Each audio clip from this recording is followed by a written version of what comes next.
आज देखेंगे pharmacokinetic of thyroid hormone. ठीक है, थायराइड हार्मोन्स का फार्माकोकाइनेटिक्स क्या होता है। ठीक है, ये हमारा क्या है, थायराइड ग्लैंड है। ठीक है, मान लो ये हमारा थायराइड ग्लैंड है और यहाँ से थायराइड हार्मोन्स रिलीज़ होते हैं। ठीक है, जब थायराइड हार्मोन बन जाते हैं तो जब यहाँ से रिलीज़ होते हैं तो वो सिस्टेमिक सर्कुलेशन के थ्रू कहाँ जाते हैं, ब्लड में। ठीक है, सिस्टेमिक सर्कुलेशन के थ्रू कहाँ जाते हैं, ब्लड में।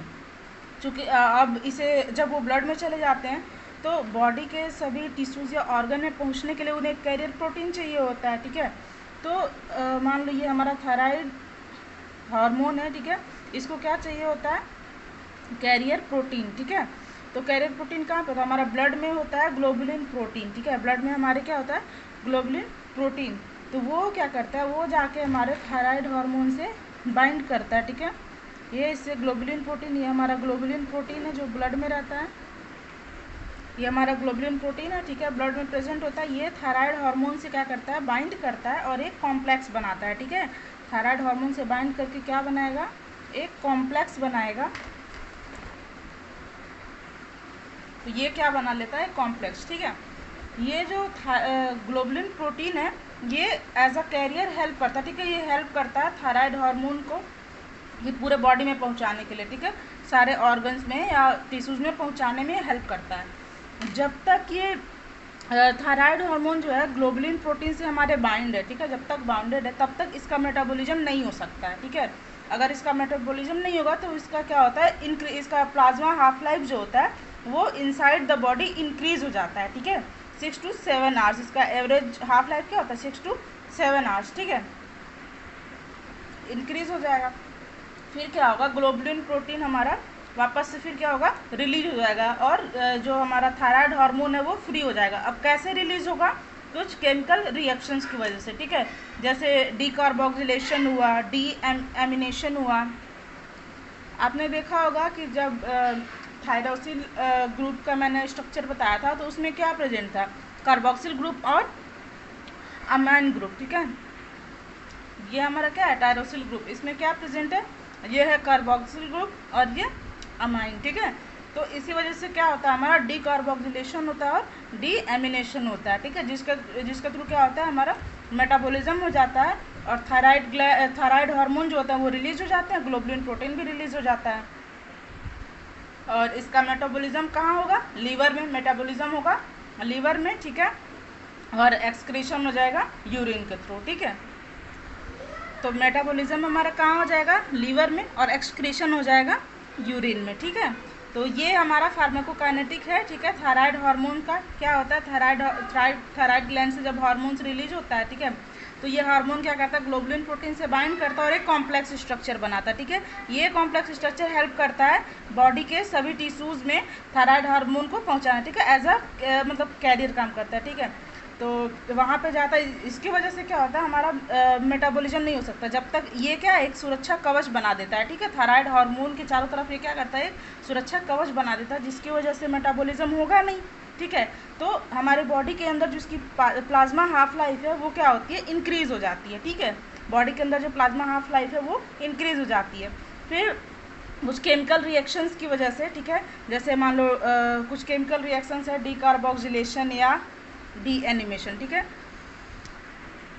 डीकार्बोक्सिलेशन या डी एमिनेशन रिएक्शन की वजह से क्या होता है, मेटाबॉलिज्म होता है और थायराइड ग्लैंड जो है हमारा ग्लोबुलिन प्रोटीन से फ्री हो जाता है। ठीक है, इसका मेटाबॉलिज्म कहाँ होता है, लीवर में, और एक्सक्रीशन होता है यूरिन के थ्रू। ठीक है, अब देखेंगे physiological action of physiological action of thyroid hormones क्या क्या होता है। ठीक है, पहला क्या है, growth and development, and secondly calorigenic effect and CVS effect. ठीक है, ग्रोथ एंड डेवलपमेंट क्या होता है। ठीक है, जब थायराइड हार्मोन जो होता है वो बॉडी में क्या करता है, मेटाबॉलिज्म करता है। ठीक है, जब तक मेटाबॉलिज्म नहीं होगा, प्रॉपर एनर्जी इसको नहीं मिलेगी तो बॉडी में ग्रोथ और डेवलपमेंट नहीं हो सकता। ठीक है, इसलिए हमारे बॉडी में क्या होता है, सभी ग्रोथ और डेवलपमेंट के लिए थायराइड हार्मोन जो है निकलता है। ठीक है, उसके लिए रिस्पॉन्सिबल होता है। ठीक है, जब थायराइड हार्मोन प्रॉपरली नहीं रिलीज़ होगा, ठीक है, जब थायराइड हार्मोन प्रॉपरली रिलीज़ नहीं होगा तो बॉडी का ग्रोथ एंड डेवलपमेंट क्या होगा, इफेक्ट होगा, इस्टेब्लिश होगा। ठीक है, इसी को क्या हम बोलते हैं, ड्वार्फिज्म। तो इसी ग्रोथ एंड डेवलपमेंट टोटली यही है। ठीक है, दूसरा क्या है, कैलोरीजेनिक इफेक्ट। ठीक है, कैलोरी में आपको पता है कैलोरी मीन्स क्या होता है, एनर्जी, ऊर्जा, ठीक है। और हमारे बॉडी में एनर्जी कब बनती है, ठीक है, जब क्या होता है एटीपी बनता है या टूटता है। एटीपी जो है जब बनता है या टूटता है तब हमारे बॉडी में एनर्जी बनती है, ठीक है। और एटीपी कैसे बनेगा या बिगड़ेगा, ठीक है, कैसे वो होगा, तो कुछ प्रोसेस होते हैं उसके लिए, ठीक है। जैसे पहला है हमारा क्या है, ग्लाइकोजेनोलिसिस, ठीक है, ग्लूकोनियोजेनेसिस, लिपोलिसिस, ठीक है, लाइपोलिसिस। ऐसे ही बहुत सारे प्रोसेस होते हैं जो क्या करते हैं हमारी बॉडी में जो एनर्जी का प्रोडक्शन है वो इंक्रीज कर देते हैं, ठीक है। इसी को हम क्या बोलते हैं, कैलोरीजेनिक इफेक्ट। थर्ड क्या है, सीवियस इफेक्ट, ठीक है, कार्डियोवास्कुलर सिस्टम, ठीक है। सीवियस इफेक्ट क्या होता है, ये क्या करता है, ये फोर्स ऑफ कॉन्ट्रैक्शन जो होता है वो इंक्रीज कर देता है, बढ़ा देता है, ठीक है। कार्डियोवास्कुलर सिस्टम का क्या करता है, फोर्स ऑफ कॉन्ट्रैक्शन बढ़ा देता है, ठीक है। तो ये हमारा क्या हो गया, physiological action of thyroid hormones. अब देखेंगे डिजीज ऑफ थायराइड हार्मोन, ठीक है। डिजीज़ ऑफ थायराइड हार्मोन क्या, जब थायराइड हार्मोन का जो सिक्रीशन होता है वो अगर कम हो जाए, ठीक है, थायराइड हार्मोन का सिक्रीशन क्या और डिक्रीज हो जाए, इसको क्या बोलते हैं, हाइपो सिक्रीशन, ठीक है। और अगर इसमें थायराइड हार्मोन का जो मात्रा होता है, ठीक है, अगर वो बढ़ जाए, ठीक है, तो इसको क्या बोलते हैं, हाइपर सिक्रीशन।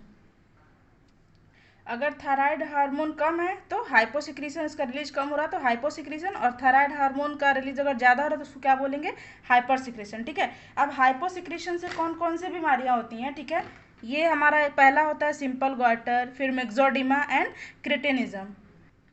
तो ये हमारा हो गया पहला क्या है, simple goitre, second is myxoedema and cretinism, ठीक है। और अगर सिक्रीशन ज़्यादा हो रहा है, हाइपर सिक्रीशन हो रहा है, तो उसमें कौन कौन सी बीमारियाँ होती हैं, पहला होता है हमारा ग्रेव डिजीज़ और प्लमर्स डिजीज़, ठीक है। ये होगा हमारा ग्रेव डिजीज़ एंड प्लमर्स डिजीज़, ठीक है। अगर हाइपर सिक्रीशन हुआ तो ये होगा, हाइपर सिक्रीशन हुआ तो ये होगा। अब देखते हैं हम सिंपल ग्वाटर क्या होता है, ठीक है। सिंपल ग्वाटर क्या होता है, ये मान लो हमारा थायराइड ये हार्मोन है, ठीक है, थायराइड ग्लैंड है, ठीक है, ये हमारा क्या है, थायराइड ग्लैंड है, ठीक है, ऐसे ही मान लो थायराइड ग्लैंड है, ठीक है। तो